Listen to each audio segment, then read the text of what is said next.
role and importance of international organizations. International organizations play pivotal roles in global governance, facilitating cooperation, coordinating policies, and addressing transnational challenges among member states.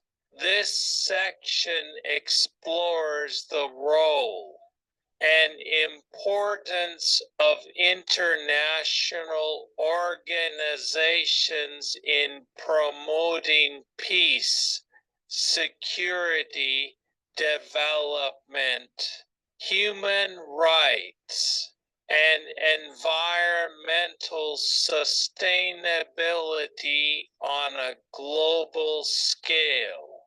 Definition and types of international organizations. International organizations are formal institutions established by states through treaties or agreements to foster cooperation, manage shared interests, and address common challenges as vary in their mandates.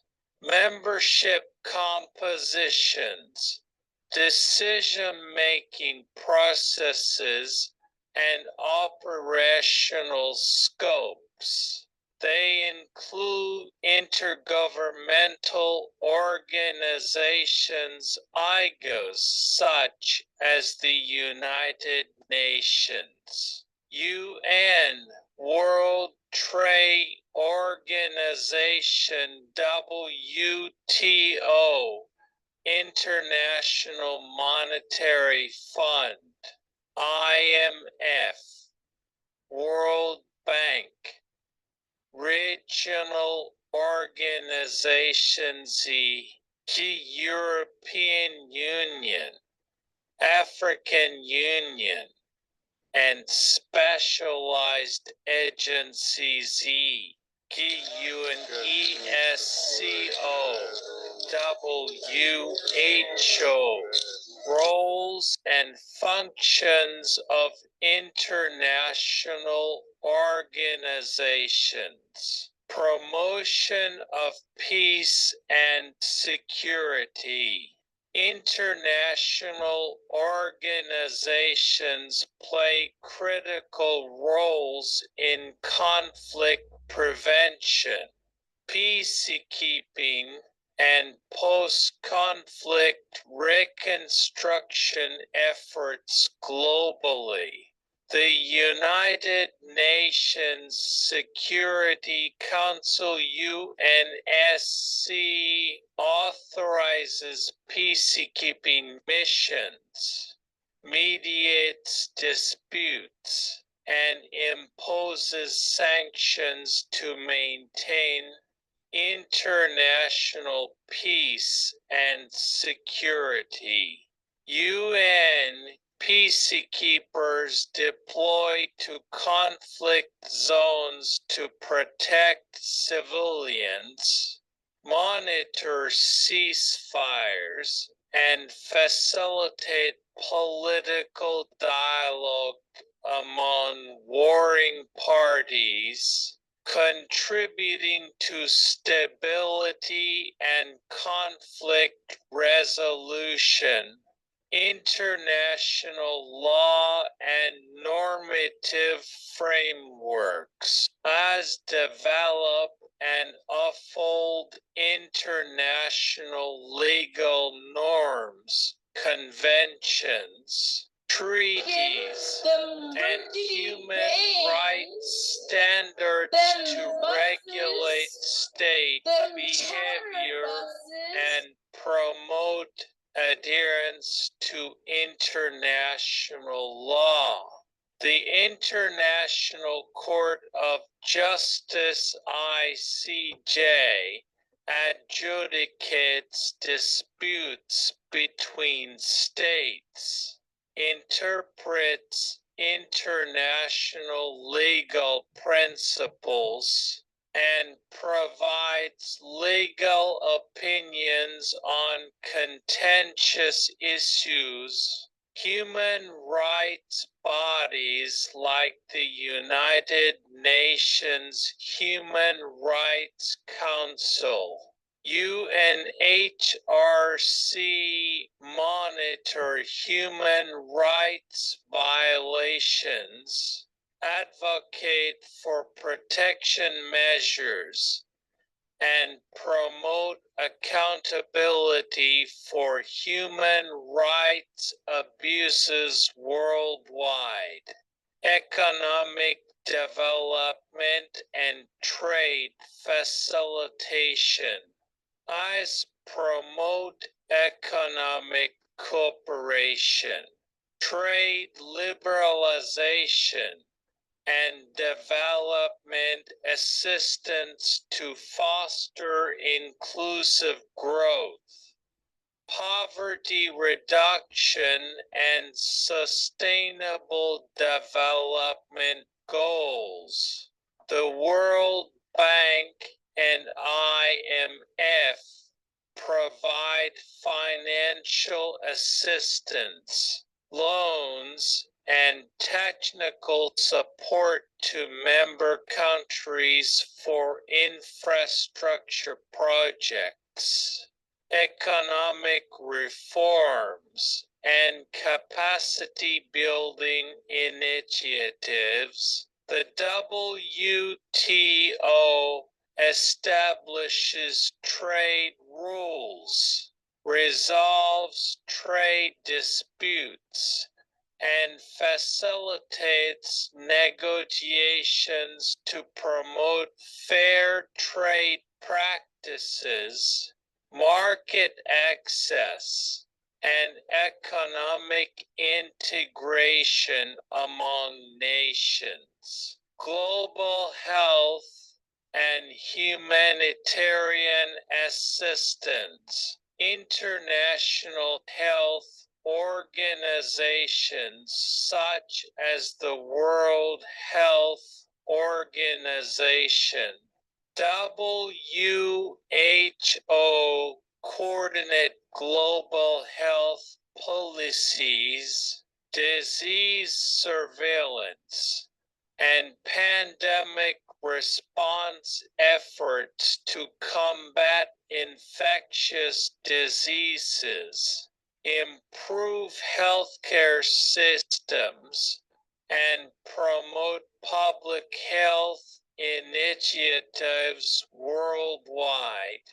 Humanitarian organizations like the United Nations High Commissioner for Refugees,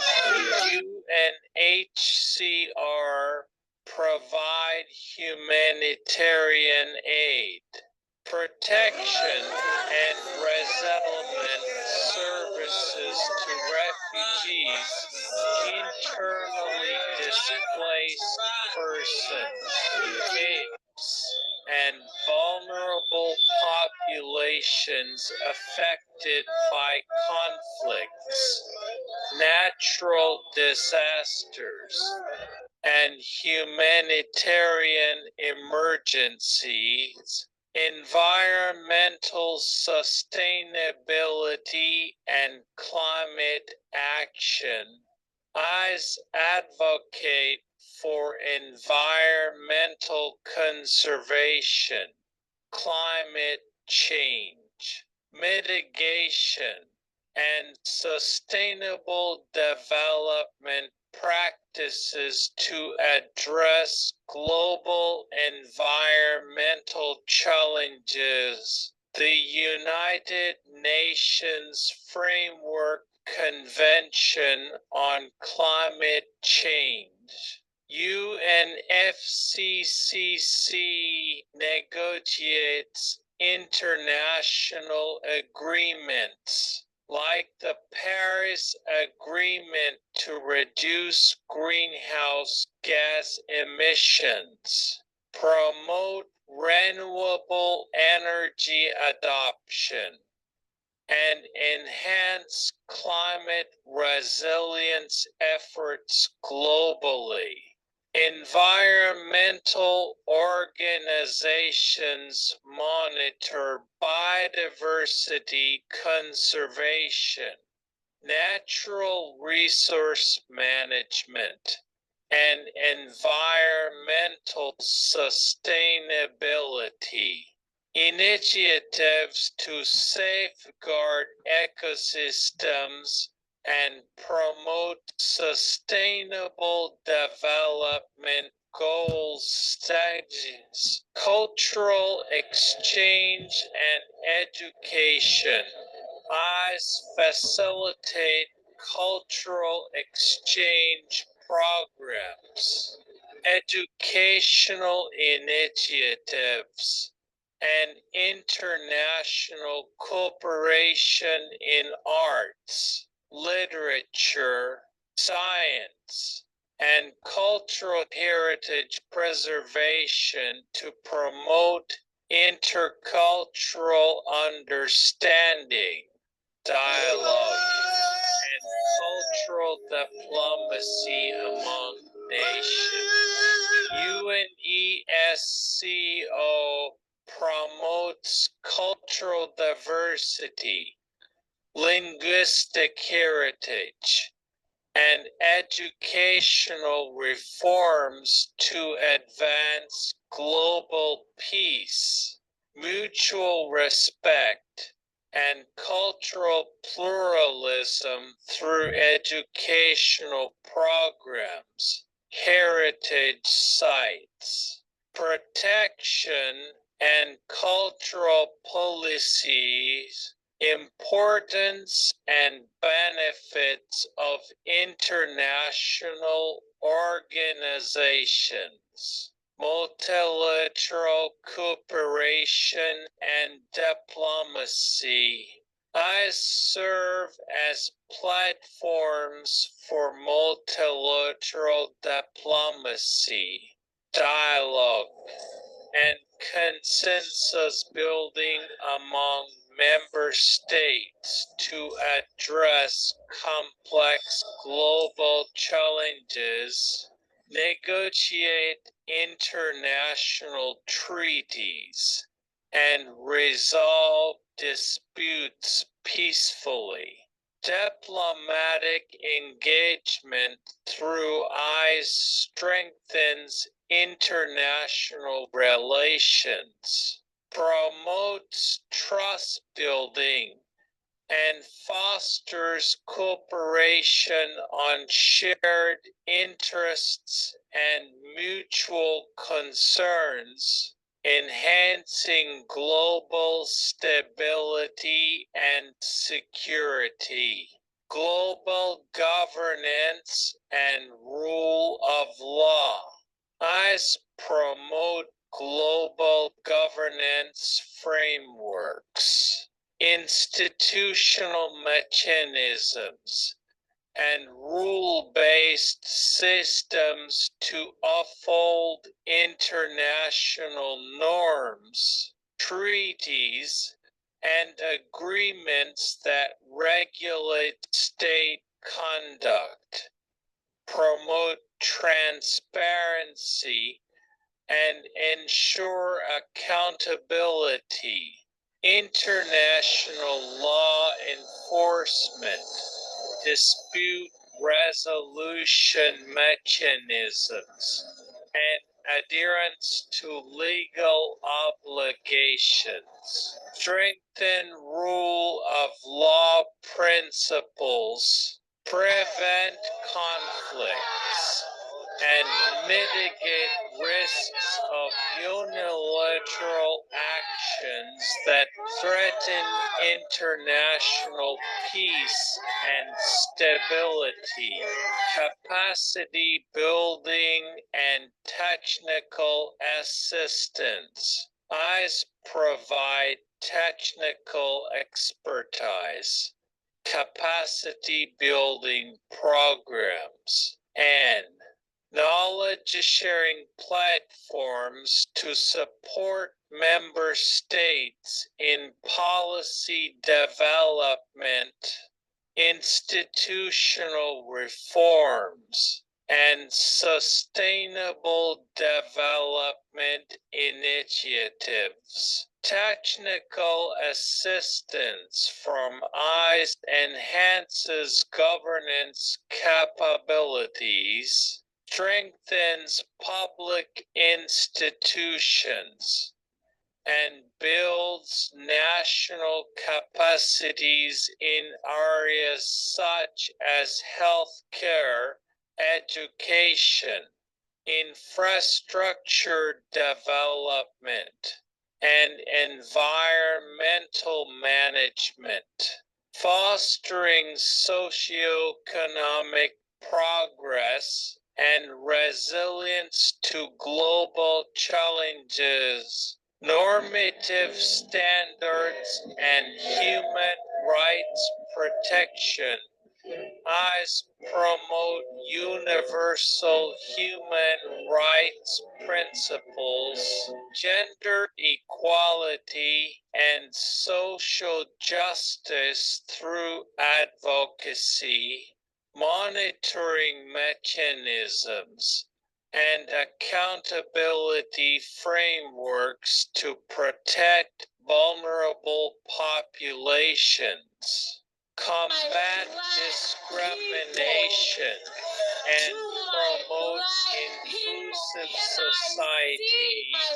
Human Rights Convention, international humanitarian law, accountability mechanisms ensure state compliance with human rights obligations, empower civil society actors, and advocate for justice, equality, and dignity for all individuals worldwide. Sustainable development and environmental stewardship. ICE advocate for sustainable development goals. SEGS, environmental protection and climate action through policy coordination, funding mechanisms, and collaborative initiatives to address global environmental challenges, sustainable development frameworks, green technologies, and ecosystem conservation efforts, promote inclusive growth, reduce environmental impacts, and advance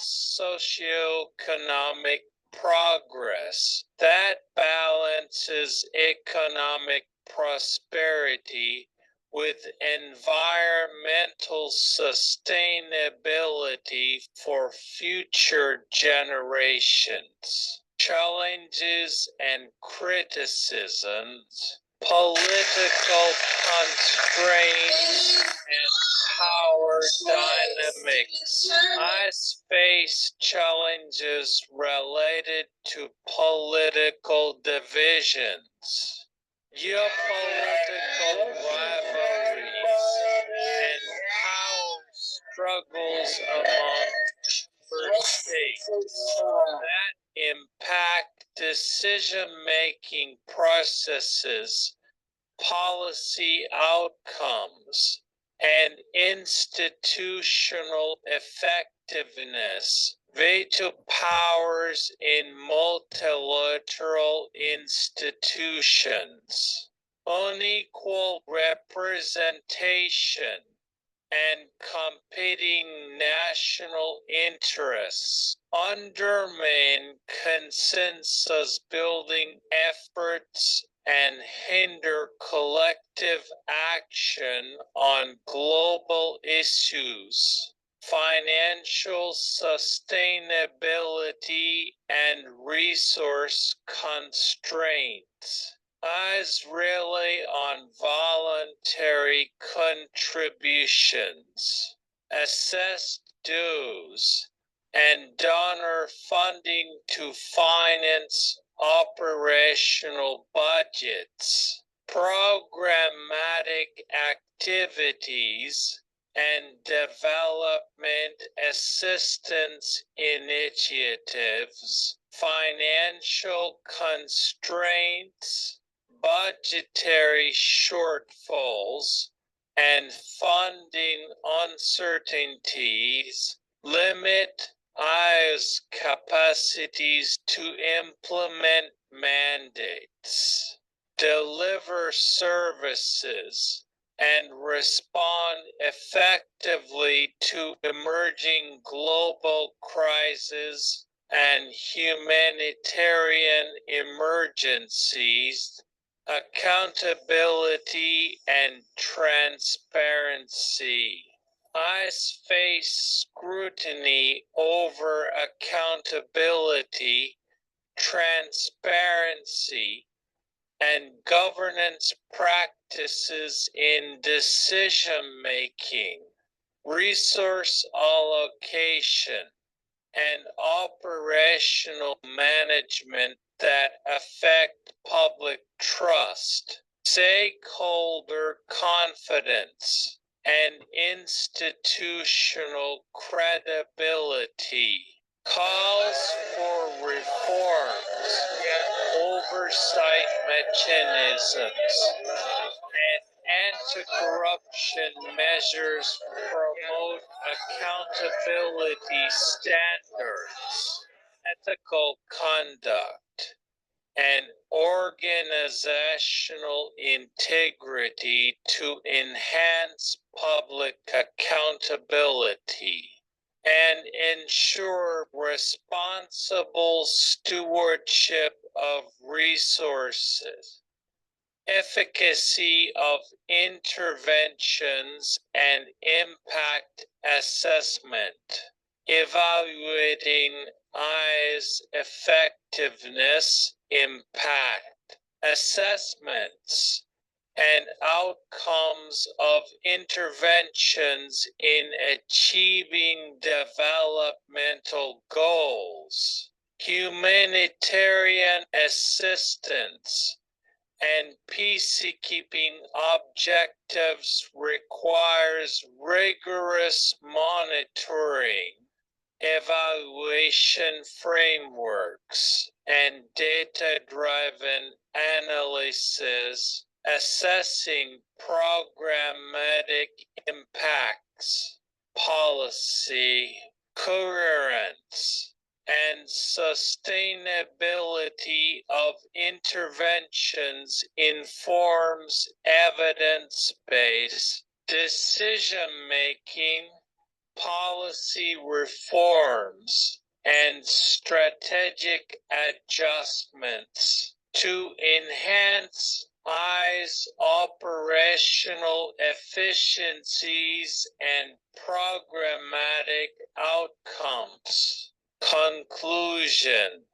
International organizations play indispensable roles in promoting global peace, security, development, human rights, and environmental sustainability through multilateral cooperation, normative frameworks, and capacity building initiatives by fostering diplomatic dialogue, facilitating policy coordination, and advancing collective action on global challenges, I strengthen global governance, uphold rule of law principles, and promote inclusive socioeconomic progress that benefits nations, communities, and individuals worldwide.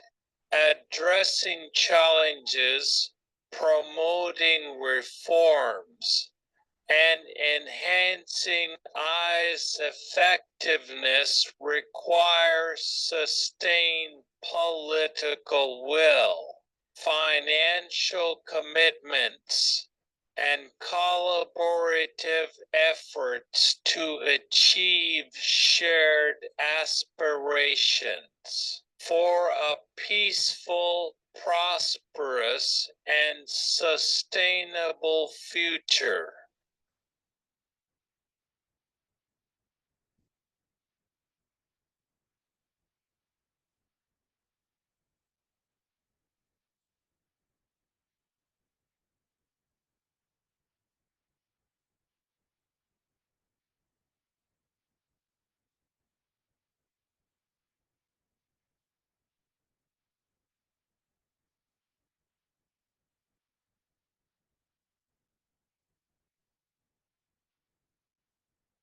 International organization. Generally, an international organization is a formal organization with members from 3 or more states that pursue specific goals. It can be an intergovernmental organization established by an intergovernmental agreement, and its members are states represented by their governments. Some examples are the United Nations, the World Bank, and regional organizations such as the North Atlantic Treaty Organization. International organizations can also be international non-governmental organizations, but their members don't officially represent governments. Hybrid organizations have members both inside and outside of governments. International institutions are synonymous with international organizations. However, the word institution has a broader meaning than organization. International institutions can be understood in political science as a set of rules and practices that prescribe behavioral roles, constrain activity, and shape expectations. These rules are used in world politics, such as international law and international norms. The term institutions can also be seen used as synonymous with regimes. International regimes are defined as principles, norms, rules, and decision-making procedures in a given area of international relations. The distinction between institution or regime and organizations can be understood when we think of organizations as institutions with walls and bureaucrats. For example, the Bretton Woods system was created in 1944 as a regime to govern international monetary relations by pegging currencies to the dollar and the dollar to gold. But it was fundamental to have an international organization such as the IMF. And what about global governance? It is when states, international organizations, non-governmental organizations, corporations, and other actors interact to help address global problems that other actors can't solve by themselves. It can be understood as a set of laws, norms, policies, and institutions that define, constitute, and mediate relations among citizens, society, markets, and the state internationally.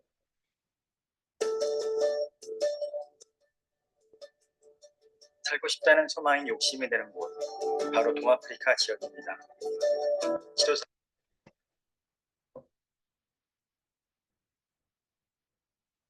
Modern international organizations began in the mid-19th century when states created a small number of organizations to work together on specific issues such as health and trade. Many of the international organizations created in the 19th century originated in Europe in the wake of major violent outbreaks such as the Napoleonic Wars, the Franco-Prussian Wars, and the Crimean Wars. In 1815, the Central Commission for Navigation of the Rhine was established to promote free navigation on the Rhine River. In 1838, the Superior Council of Health was created in Constantinople to control outbreaks of diseases and promote sanitary measures. In 1856, as part of the Treaty of Paris, signed at the end of the Crimean War, the European Commission for the Control of the Danube was created to improve navigation on the Danube. The Congress of Vienna changed the techniques of diplomacy.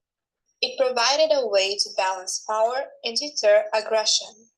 The Concert of Europe consisted of Russia, Prussia, Austria, Great Britain, and France, and they would try to collaborate on certain matters of concern. Collaborations in the 19th century, however, often failed and did not produce permanent institutions. In the aftermath of World War I, a number of organizations were created to try to build a more peaceful world.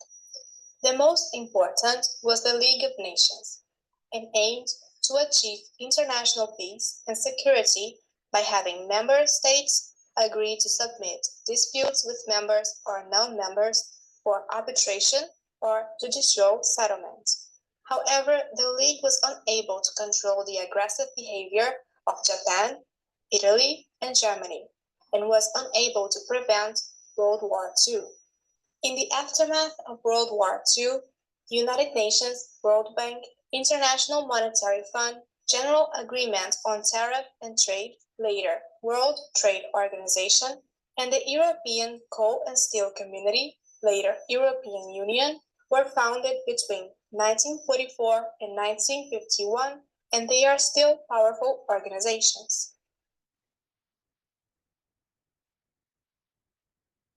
Hello everyone, today we'll be exploring the evolution of international organizations theory from pre-World War II to today. Before World War II, early scholarship on international organizations appeared in the fields of diplomatic history and international law. Many of these studies analyzed multilateral treaties and compared institutional structures, but they were more descriptive than theoretical. Scholars compared these early studies to learning about an automobile by only looking at the blueprints rather than seeing how it actually works. In the post-World War II world, amidst reconstruction and the creation of major international organizations, the field of international relations emerged. A new journal, International Organization, was founded in 1947 to analyze these new institutions and their impact on domestic politics and the world. Many of the themes discussed in the 1950s are still relevant today, but there's a more explicitly social scientific methodology that has influenced the study of international organizations. As behavioralism became the dominant approach in political science in the 1960s, it also influenced the study of international organizations. Scholars focused on the political behavior of actors and institutions, often using quantitative methods. A significant amount of work was done on the United Nations, analyzing voting behavior in the General Assembly and national attitudes. However, as the Cold War unfolded and the UN proved to be little more than a sideshow, scholarly attention turned elsewhere. During this time, scholars were also studying the experiment of economic integration in Europe and its impact on the nation state. The process of European integration challenged realist theories, and early scholars of integration theory were interested in how integration processes shaped political actors and their interests. Ernst Haas introduced the concept of spillover, while Karl Deutsch explored how shared values could create security communities that could eliminate war. In the early 1970s, the attention given to the study of formal international organizations started to decline. This was due to the widening gap between major global issues and the activities of these organizations. The Vietnam War, the collapse of the Bretton Woods system, and the oil crisis of 1973 were just some of the major events that either took place outside of traditional international organizations or showed how powerless they were in managing global problems. In the U.S. academic world, both liberals and realists became more interested in studying how broader international institutional structures interacted with power, politics, and capabilities. This resulted in a focus on analyzing regimes. Regimes refer to the broad rules, norms, and principles that shape international politics. These can encompass traditional international organizations, but also go beyond them. For example, the international trade regime included the General Agreement on Tariffs and Trade, the regular meetings of GATT contracting parties. Another example from the 1970s is the international norms and rules regarding nuclear materials. There were critics of regime theory, including Suzanne Strange, who called the concept woolly, since it had been used to mean different things, from the very narrow to the overly broad. She argued that existing global structures reflected the U.S. position as the system's hegemon, and that power politics shouldn't be lost in the haze of regime analysis. This critique was in line with Kenneth Walt's seminal 1979 book, which had a major impact on the study of international relations. Realists view the state as the main unit of analysis in a world characterized by anarchy and assume that states seek power for their survival. Neo-realists like John Mersheimer believe that powerful states may create international organizations as a way to maintain or increase their share of world politics. Realist Hans Morgenthau was critical of the idea that organizations like the United Nations could do away with power politics, arguing instead that the struggle for power is universal. The debate on the significance or autonomy of international organizations in world politics has been a central one in the field for many years, usually pitting the realists against other perspectives. Many of the most important scholarly contributions to the international organizations field have been attempts to show that international organizations do matter and how they matter. Now, we'll discuss the history of new institutionalism. Beginning in the mid-1980s, scholars challenged the traditional realist views on cooperation and regimes. Robert Keohane developed a functioning theory of regimes that suggested regimes could lead to reduced uncertainty and increased opportunities for cooperation. This theory was later labeled as neoliberal institutionalism and became part of the larger research agenda of rational choice institutionalism. Neo-institutionalism was a major shift in the social sciences and expanded beyond just the field of international organizations. Political scientists, economists, sociologists, and organizational theorists all contributed to this interdisciplinary movement.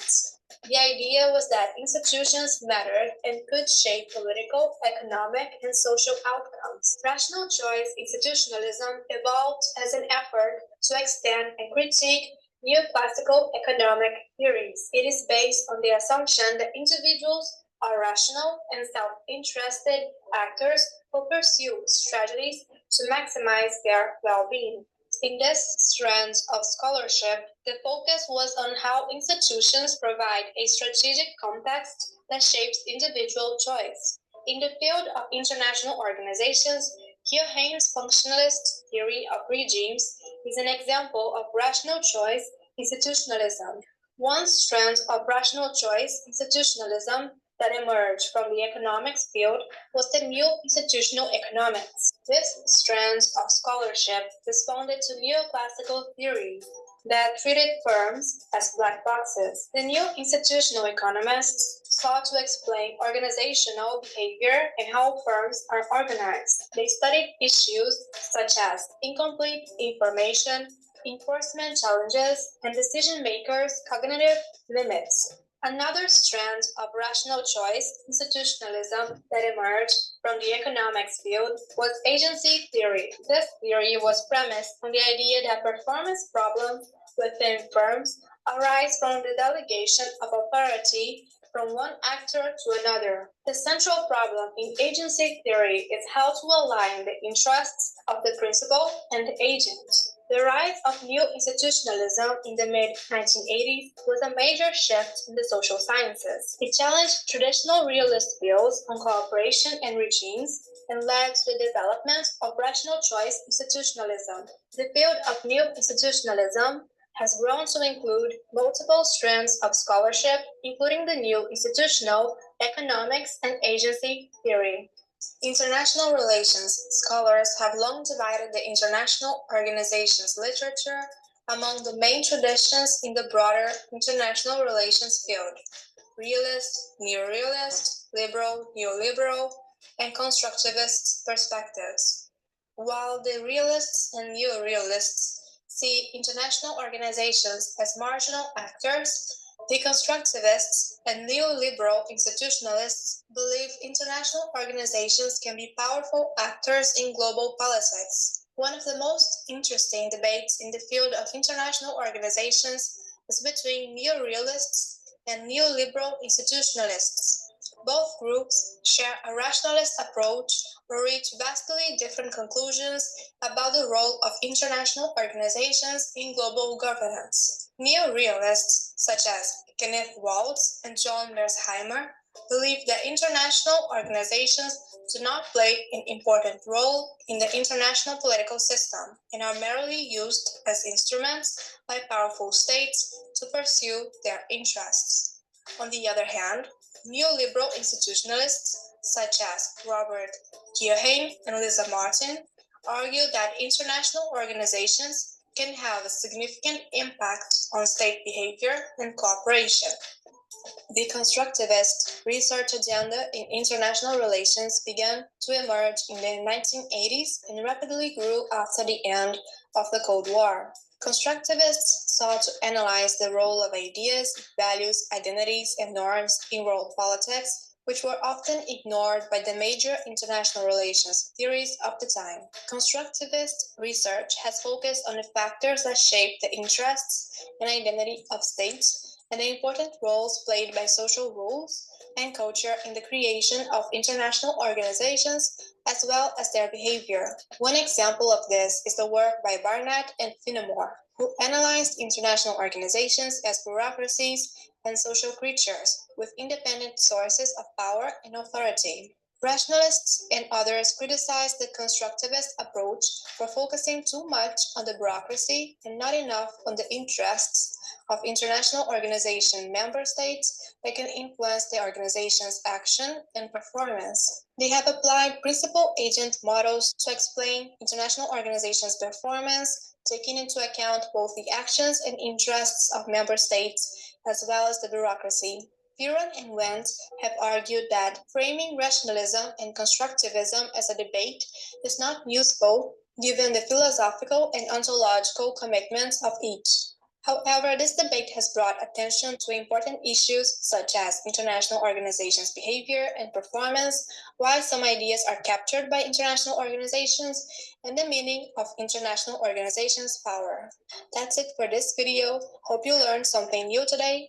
Don't forget to like, comment, and subscribe for more informative content like this. Thank you for watching. 형준이가 늘 그랬어요. 엄마, 저 사람이 예수님일 줄 몰라. 가장 보잘것없이 찾아오는 그 모습이 예수